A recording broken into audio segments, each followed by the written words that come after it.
Have you ever been absolutely, 100% convinced you remembered something a certain way, Uh-huh. only to find out you were completely wrong? And maybe a whole bunch of other people were wrong, too. Yeah, that weird feeling, like a movie quote or maybe some historical event. Exactly, or even just, I don't know, the color of a brand logo you see all the time. Right. Well, today we're doing a deep dive into exactly that peculiar phenomenon. It's called the Mandela effect. Also known as shared false memories. It's a fascinating area. It really is.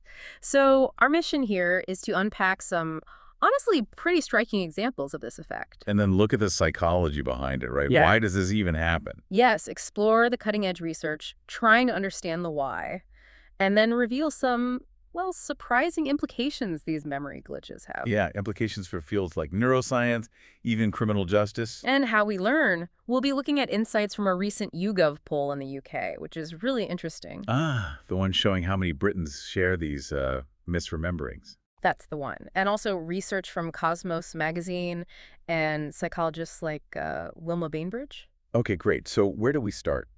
The basic idea of false memory isn't new to psychology, is it? No, not at all. Psychologists have known for a long time that our memories aren't, perfect video recordings. We can all construct false memories sometimes. Right, without even realizing it. But the Mandela effect specifically talks about misremembering historical or cultural events and happens on this big collective scale. And the name itself, the origin story, is quite something. It is. Tell us about that. Well, it was coined back in 2009 by a paranormal researcher, actually, named Fiona Broome. Okay. She had this incredibly vivid memory, really detailed, of Nelson Mandela dying Yeah. back in the 1980s in prison. Wow. So she remembered specific things. Oh, yeah. She recalled seeing, like, funeral footage on TV, reading eulogies, hearing about riots, widespread mourning in South Africa, really specific details. Which, of course, is not what happened at all. Not at all.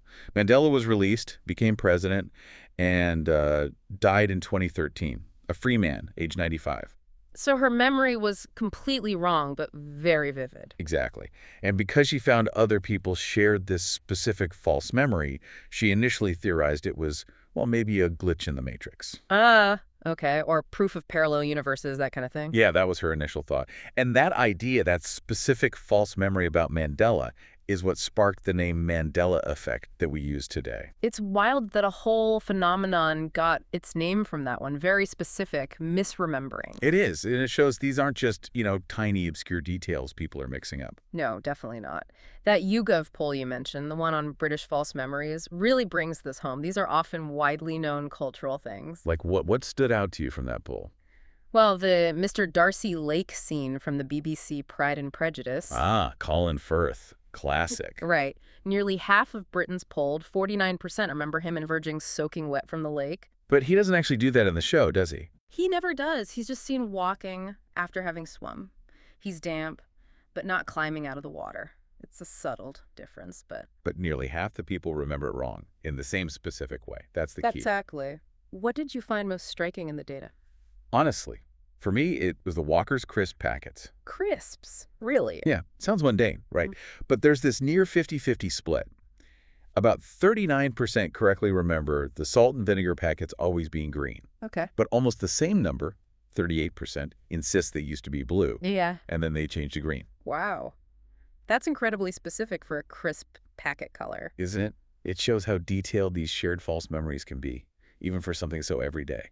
That is wild. I'm definitely questioning my own crisp packet memories now. And then there was the Kit Kat thing. Well, the hyphen, yes. Yeah. So 29% correctly said Kit Kat has never had a hyphen on the wrapper. Kit Kat, 2 words. Right. But 16% believe it is hyphenated right now. Kit Kat. Okay. And another 16% remember it being hyphenated at some point in the past, but maybe not now. So again, a significant chunk of people remembering this small detail incorrectly but consistently. Precisely. It just shows how easily our brains might add or, subtract little elements like that. Okay, here's one that I think really catches movie fans.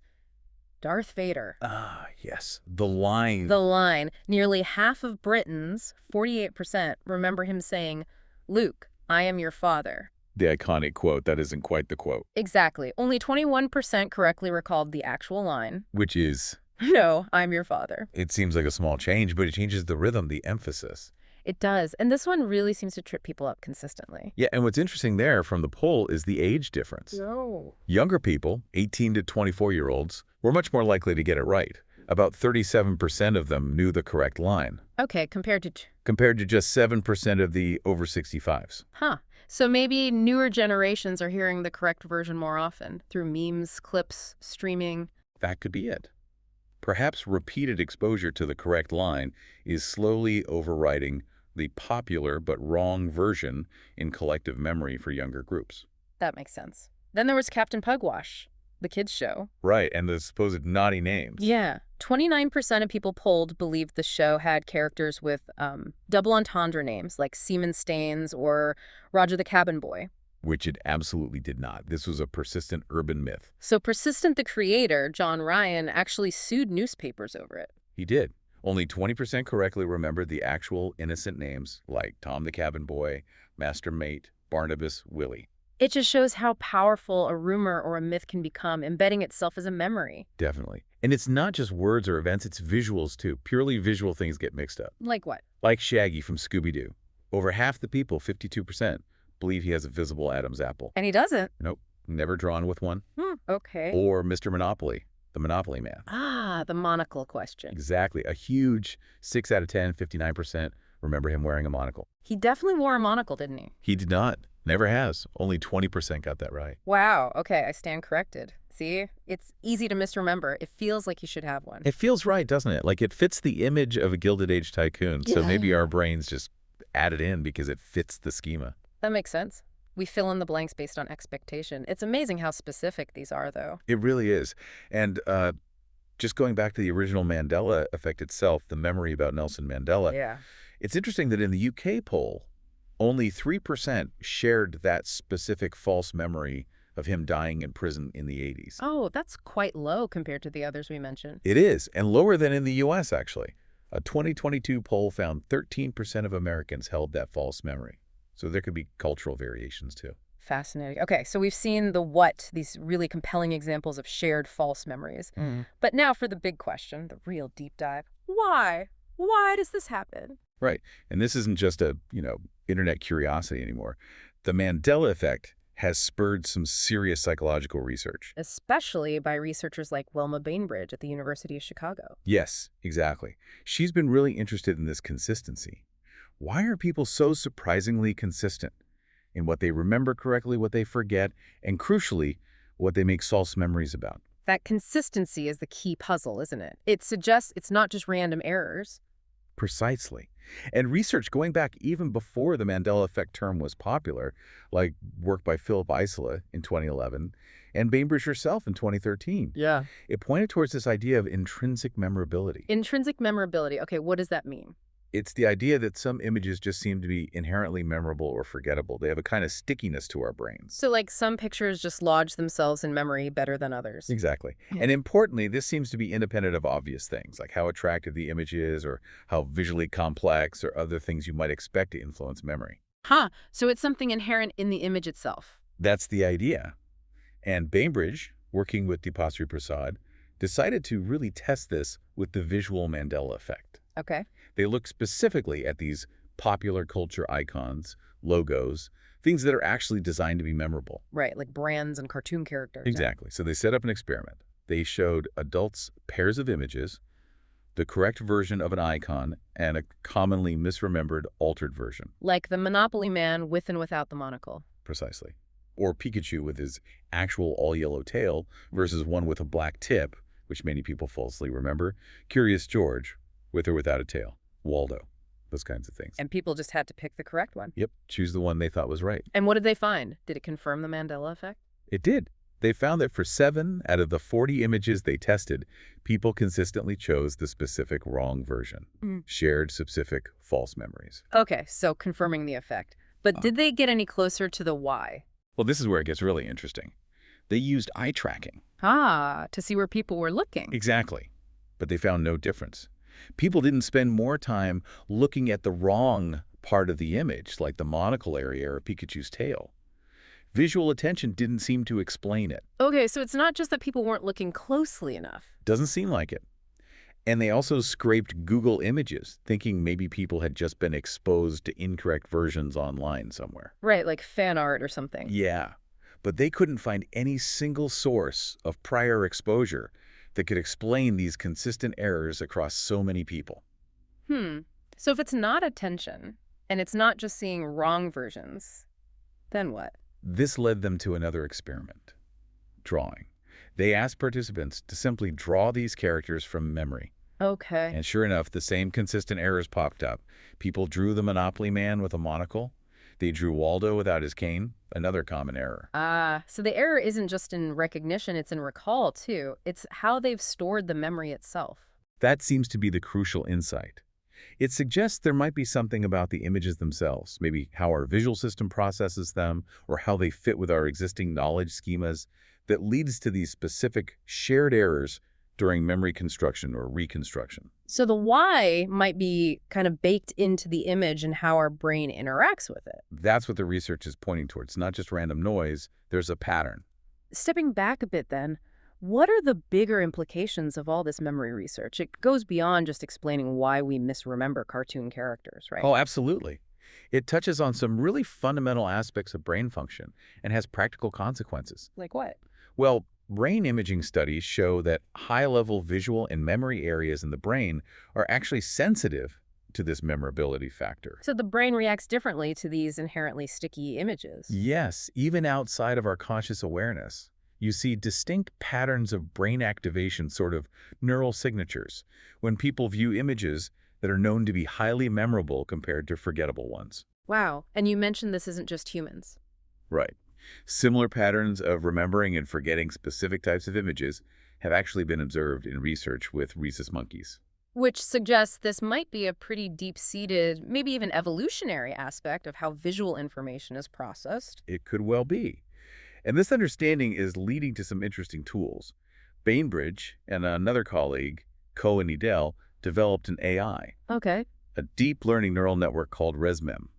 And what it does is predict how memorable an image will be. So you could feed it any picture, and it Uh, gives you a score for how likely people are to remember it. Essentially, yes. It predicts the percentage chance someone will remember that image later. Imagine the applications for advertising or education. Yeah, definitely. But you also mentioned Alzheimer's. That sounds incredibly important. It really is. This is potentially groundbreaking. Researchers discovered something crucial using these memorability principles. What did they find? They identified a small, specific set of images that are normally highly memorable for healthy individuals. Okay, the sticky ones. Right. But these same images were found to be highly forgettable for people experiencing mild cognitive impairment, or MCI. Which can be an early sign of Alzheimer's. Exactly. And also for people with subjective cognitive decline, or SCD, another potential precursor, these groups just didn't retain those normally memorable images. That difference is significant. Highly significant. Yeah. They found that using as few as, I think the number was around 18 images, maybe 18.3 on average, Yeah. they could reliably tell the difference between the healthy group and the MCI-SCD groups. Wow. Just based on which pictures they remembered. Yes, which suggests this could lead to much quicker, easier, maybe more reliable diagnostic tests for the very early signs of Alzheimer's disease. Less invasive than some current methods. That's a huge potential breakthrough. It really is. And then there are the implications for the justice system. Right, you mentioned criminal justice, eyewitness testimony. Exactly. The whole field of false memory research has massive implications there. If certain faces or certain details in a crime scene are inherently more likely to cause false memories or misidentification. Then that needs to be accounted for in things like police lineups, right? Absolutely. To try and prevent wrongful identifications based on a witness confidently but incorrectly, remembering a face that might just be prone to causing that kind of error, it underscores how fallible yet convincing memory can be. Yeah, a really powerful reminder. And on the flip side, thinking constructively, this research could improve how we teach and learn. How so? Well, if we know what makes an image memorable, maybe we can design better textbook illustrations or create infographics that really stick in students' minds. Making learning more efficient. Potentially. And in clinical settings, too, maybe helping dementia patients. Designing more memorable visual cues for things like taking medication on time or navigating their environment. So wrapping this up, it's really quite something, isn't it? This idea that so many of us can walk around with these vivid, shared memories that are just wrong. It is fascinating. It's definitely not just a, funny internet quirk. It opens up this incredible window into how our brains work. How we process reality, how we construct our past, and sometimes how we collectively distort it. Yeah, and how much we still have to learn about memory, really, its intricacies and its fallibility. It really makes you think, doesn't it? If Right. we can collectively misremember things like movie lines or logos, how much of what we think of as established collective knowledge might be built on similar, shared, maybe slightly shaky mental constructs? That's a deep question. What else might we all be confidently misremembering together? And what does that really mean for our understanding of reality as individuals and maybe even as a society? Yeah. What does it imply about truth itself or belief if our own memories, even shared ones, can be so fluid? It's definitely something to mull over. Mhm. A fascinating puzzle about the nature of mind and memory.